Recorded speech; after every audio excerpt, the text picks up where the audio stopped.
A new first of its kind production is set to debut right here in Greater Cincinnati. American Legacy Theater and Thomas More University are bringing Tennessee Williams' The Glass Menagerie back to stage, but this time they're making the award-winning play more inclusive. The production stars Annie Davis, who is blind and breaking the stigma of what people living with disabilities can do. And today we are joined by Annie and director Greg here from Thomas More University. Fruscino, yes, I got it. Greg, thank you. I miss it sometimes, so that's okay. I appreciate it. And Matthew also joining us with American Legacy Theater. Guys, thanks so much for being here with us today. Thank you for having us. What an honor. What an honor to have you. Now, first of all, just talk to us, for people that are not familiar about The Glass Menagerie, give us some insight and background into this play. Well, the play was first written in the late 1940s by Tennessee Williams. It was his first big hit. Strong characters, strong dialogue, very beautiful dialogue. And there's been over 3 film productions of the show. And it's a show that's still being done today all over the world, all over the country. People love the story, people love the characters. They're flawed, but extremely interesting, and they're striving to be the best human beings they can. And sometimes it doesn't always work out that way. That's life, right? Yeah, that's right. Yeah. Now, Annie, you play the main character, and Amanda is a single mom doing her best, but she's blinded by her own life that she creates conflicts with her kids. How does this correlate to you being the lead star in playing her in this character? Well, what's interesting, although Tennessee Williams doesn't directly state that Amanda is blind, it's one of those characters that can lend itself to a blind person playing it. And there are certain aspects of who I am and what I do that I can bring into the play. And what did you have to go, that place that actors have to go to kind of get this role down pat and get it, into your soul? Where did I have to go? Well, so the one thing I do have to say, it's extremely refreshing to work with a theater group who is so willing to be creative and think outside the box and see it as an opportunity rather than a challenge.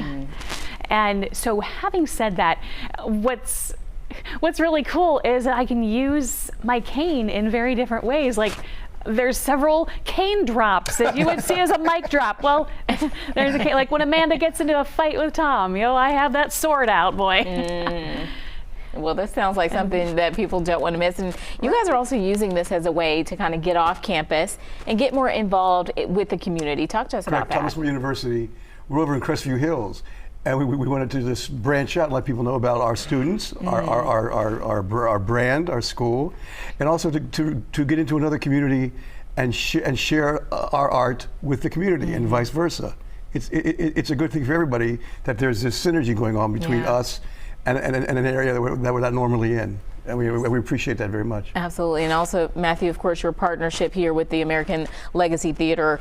What is this all about? What's the partnership about, and what will it bring to the community? Yeah, well, it's multifaceted in many ways, right? Because our work at the end of the day is trying to create a more equitable tomorrow through accessible theater. So we're nomadic by strategy, right? So when Greg said we wanted to figure out how to get into community, naturally he came to us and said this could be a good fit.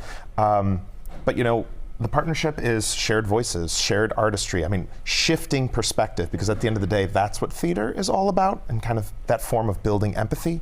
And there were simple things. We're trying to figure out how to make the work more accessible from a perspective of, are we on bus lines? Are we in a community where, people who may or may not have access to vehicles can more readily walk up and show up? And that, honestly, as we worked with Annie, she said, being on bus lines is great, but honestly, crossing the river for her particularly was additional challenges just from the access points that she was using. Which is why we were happy to come over to this side of the river and bring our people, our students, our staff, and our energies and our creativity to this side of the river to make it easier for everybody involved. And it's so well worth it.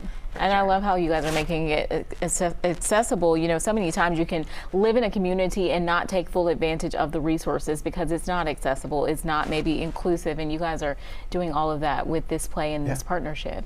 And we'd be remiss to not acknowledge another one of our partners. So this piece is happening at the Arco, which is Yes. an old Masonic temple with Price Hill Will. And actually on Sunday, June the 4th, that's an Arts at Arco Day where that's going to be free and open to everybody and anybody. So and that's just on top of the support that American Legacy Theater traditionally gives to people living at 200% of poverty level. So.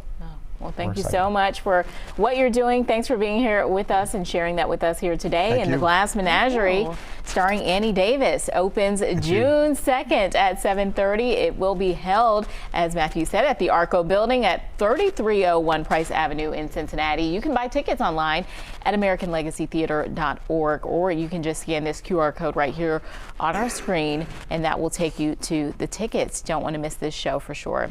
All right, let's.